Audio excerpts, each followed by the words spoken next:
নমস্কার, আমি তস্মিনা। নমস্কার, তস্মিনার সঙ্গে আমি শুভাঙ্গী। শুরু করছি বিয়ন্ড পলিটিক্স। বাদল অধিবেশনে চাপের সরকার, বিরোধীদের উত্তর দরকার। এই বর্ষাকালের দুপুরে আমার একদম কাজ করতে ইচ্ছে করে না। তো কি করতে ইচ্ছে করে তোর? একটু পাতলা খিচুড়ি, সঙ্গে একটু আলু ভাজা, ইলিশ মাছ ভাজা থাকবে, ব্যাস খেয়ে ঘুম দিতে ইচ্ছে করে।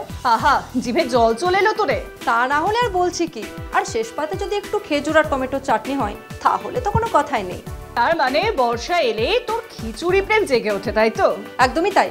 খিচুড়ি ইজ লাভ, আর বর্ষা মানেই খিচুড়ি হওয়া উচিত। খিচুড়ি আর সাথে ঘুম। তুই ঘুমের কথা ভাবছিস, আর বর্ষাকালে মোদী সরকারের ঘুম উড়েছে। কেন মোদী সরকারের ঘুম উড়েছে কেন?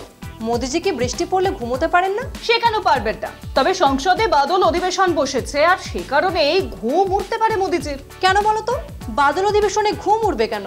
বিরোধীরা প্রস্তুত। একের পর এক ইস্যুতে মোদী সরকারকে চাপে ফেলতে চায় তারা। কোন কোন ইস্যুতে চাপে ফেলবে বিরোধীরা? বিহারের এসআইআর, অপারেশন সিঁদুর, ট্রাম্পের দাবি, আরো একটা বড় ইস্যু আছে। কোন ইস্যু বলো তো? বাংলা ভাষাভাষী মানুষদের গ্রেফতারি নিয়ে সংসদে সরব হবে তৃণমূল কংগ্রেস। বাদল অধিবেশনে আর কি কি হবে? তুই এই খবরটা দেখ, নিজেই বুঝে যাবি। সংসদের বর্ষাকালীন অধিবেশনের প্রথম দিন সোমবার লোকসভা দুপুর 4টায় মুলতবি হয়ে যায়। বিরোধী দলের বিক্ষোভ ও স্লোগানের কারণে একাধিকবার অধিবেশন স্থগিত হয়। তারা পেহেলগামে সন্ত্রাসবাদী হামলা এবং অপারেশন সিঁদুর নিয়ে আলোচনার দাবি জানায়। রাজ্যসভাও সকালে একই কারণে একাধিকবার মুলতবি হয়। বিরোধী সদস্যরা দাবি করেন, পেহেলগাম হামলার দায়ীদের এখনও ধরা যায়নি। তারা প্রধানমন্ত্রী নরেন্দ্র মোদীর উপস্থিতিও দাবি করেন। উত্তরে কেন্দ্রীয় মন্ত্রী জেপি নাড্ডা রাজ্যসভায় এবং কিরণ রিজিজু লোকসভায় জানান, সরকার আলোচনা করতে প্রস্তুত, তবে নিয়ম অনুযায়ী। সোমবার সংসদে বিজেপি যশবন্ত ভার্মার বিরুদ্ধে অপসারণের দাবিতে দুকক্ষেই নোটিশ জমা দেন বিরোধী দলের সংসদ সদস্যরা। দিল্লিতে তাঁর বাসভবন থেকে পোড়া টাকার বান্ডিল উদ্ধারের ঘটনাকে কেন্দ্র করে এই পদক্ষেপ নেওয়া হয়েছে। লোকসভায় 145 জন সাংসদের স্বাক্ষরিত অপসারণ প্রস্তাব স্পিকার ওম বিড়লাকে জমা দেওয়া হয়। রাজ্যসভায় 63 জন সদস্য একই ধরনের নোটিশ চেয়ারম্যান জগদীপ ধনখড়কে জমা দেন। এছাড়া বিমানমন্ত্রী কে রামমোহন নাইডু জানান, বিমান দুর্ঘটনার ব্ল্যাক বক্সের ডেটা সফলভাবে বিশ্লেষণ করেছে বিমান দুর্ঘটনা তদন্ত ব্যুরো। এটি ভারতের জন্য প্রথম। তিনি বলেন, তদন্ত নিরপেক্ষ এবং নিয়ম মেনে হচ্ছে। পাশ্চাত্য মিডিয়ায় একতরফা প্রচারেরও তিনি সমালোচনা করেন। এদিকে বর্ষা অধিবেশনের আগে প্রধানমন্ত্রী নরেন্দ্র মোদী একে বিজয় উৎসব বলে উল্লেখ করেন। তিনি বলেন, সেনাবাহিনী মাত্র 22 মিনিটে সন্ত্রাসবাদীদের ঘাঁটি ধ্বংস করেছে। তিনি মেড ইন ইন্ডিয়া অস্ত্রের সফল ব্যবহারের প্রশংসা করেন এবং নকশালবাদের অবসানের অঙ্গীকার করেন। ভারতের পতাকা আন্তর্জাতিক মহাকাশ কেন্দ্রে উত্তোলনের ঘটনাকেও গর্বের মুহূর্ত বলে বর্ণনা করেন। এই অধিবেশনে বেশ কয়েকটি গুরুত্বপূর্ণ বিল উপস্থাপন করা হবে। তার মধ্যে উল্লেখযোগ্য ট্যাক্সেশন আইন সংশোধনী bill, Manipur GST bill, coastal shipping bill 2024, merchant shipping bill 2024, ভারতীয় বন্দর বিল 2025, আইআইএম সংশোধনী বিল 2025। বর্ষা অধিবেশন চলবে 21শে অগস্ট পর্যন্ত। তবে স্বাধীনতা দিবস উপলক্ষে 12 থেকে 17ই অগস্ট পর্যন্ত সংসদের কার্যক্রম বন্ধ থাকবে। মোট 21টি কার্য দিবস থাকবে এই 32 দিনের অধিবেশনে। খুবই চাপের বিষয়। তবে চাপের বিষয় তো বটে, তবে আরো একটা ইস্যু আছে। কি ইস্যু বলো তো? উপরাষ্ট্রপতি জগদীপ ধনখড় ইস্তফা দিয়েছেন। সে কি? কেন? কেউ আবার ওনাকে অপমান করলো নাকি? তা বোঝা যাচ্ছে না, তবে হঠাৎই শারীরিক অসুস্থতার কারণ দেখিয়ে ইস্তফা দিয়েছেন তিনি। সত্যিই কি অসুস্থ উনি? অশোক গেহলট বলেছেন, ধনখড়কে উনি চেনেন, শারীরিক অসুস্থতা ওনার ইস্তফা দেওয়ার কারণ নয়। এ তো বড় দাবি করেছেন গেহলট। আর কি বলেছেন? বলেছেন মোদিজি বিদেশ যাবেন, তাই তড়িঘড়ি নাকি এই সিদ্ধান্ত। মানে ঠিক বুঝলাম না।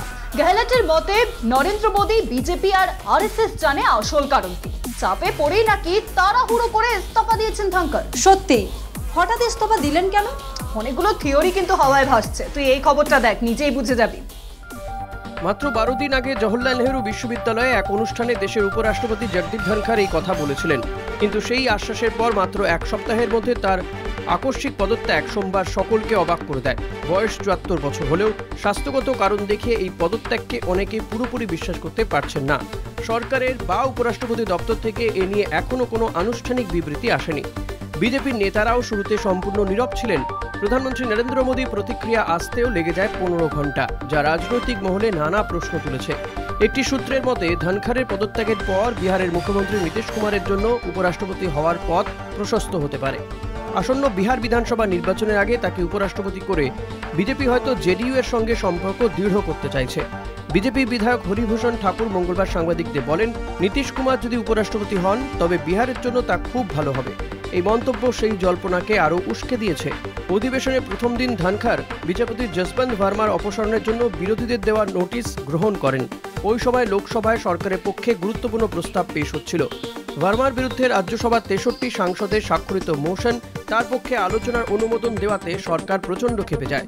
পরবর্তী সময়ে জগদীপ ধনখড়ের ডাকা রাজ্যসভার ব্যবসা পরামর্শ কমিটির বৈঠকে উপস্থিত ছিলেন না বিজেপির দুই শীর্ষ নেতা জেপি নাড্ডা এবং কিরণ রিজিজু। যদিও তারা পরে জানান পূর্ব নির্ধারিত কাজ থাকায় বৈঠকে যোগ দিতে পারেননি। উপরাষ্ট্রপতি হিসেবে ধনখড় প্রায়ই বিচার ব্যবস্থার কার্যপ্রণালী নিয়ে প্রশ্ন তুলতেন। বিশেষত সুপ্রিম কোর্টের দ্বারা ন্যাশনাল জুডিশিয়াল অ্যাপয়েন্টমেন্ট কমিশন বাতিলের বিরোধিতা করে তিনি যে বক্তব্য রাখেন তা কেন্দ্রের অবস্থান হিসেবেই ধরা হয়েছিল। ফলে সরকারকেই সমালোচনার মুখে পড়তে হয়েছিল। সত্যি কি শারীরিক অসুস্থতা ধনখড়ের পদত্যাগের একমাত্র কারণ, নাকি সরকারের ভেতরে তার অবস্থান দুর্বল হয়ে পড়েছিল? অনেকেই মনে করছেন পুরো ঘটনা এখনও অস্পষ্ট। এই মুহূর্তে নিশ্চিতভাবে কিছু বলা না গেলেও জগদীপ ধনখড়ের পদত্যাগ নিঃসন্দেহে এক রাজনৈতিক ধাঁধা তৈরি করেছে, যার সমাধান খুঁজতে আরও সময় লাগবে। তাহলে ধনখড়ের ইস্তফার পিছনে অনেক না বলা কথা লুকিয়ে রয়েছে। এই সরকারে কে কখন কি করে কিছুই বোঝা যায় না। একদমই তাই, চারিদিকে যেন শুধুই ধোঁয়াশা। এই সরকার তো ধোঁয়া তুলতেই ওস্তাদ। বেকার ছেলেমেয়েরা আজকে পথে বসেছে, অথচ মন কি বাত শুনলে মনে হয় আমরা আমেরিকা চীনকে ছাড়িয়ে গিয়েছি। বাস্তবে চাকরি নেই, জিনিসপত্রের দাম বাড়ছে, আর মুখে শুধু বড় বড় কথা। আর যেদিকেই চোখ যাবে জাতীয় মিডিয়া থেকে শুরু করে সরকারি পোস্টার শুধুই মোদিজির প্রশংসা। যেখানে গরিব মানুষ কষ্টে আছে সেখানে সরকার বাজেট তুলে দিচ্ছে কর্পোরেটদের হাতে। ধনী আরো ধনী হচ্ছে, গরিব আরো পিছিয়ে পড়ছে। বিরোধীরা যতই প্রশ্ন করুক, সরকার কি তার উত্তর দেবে? সংসদে আলোচনা চেয়ে বেশি দেখা যায় গলাবাজি, সাসপেনশন আর ওয়াকআউট। মানুষের তো এই নিয়ে প্রশ্ন করা উচিত, যাকে ভোট দিচ্ছে তাকে। একদমই তাই, কারণ গণতন্ত্র মানে শুধু ভোট দেওয়া নয়, প্রশ্ন করাটাও কিন্তু দায়িত্ব। চলো এবার শেষ করি, সময় শেষ।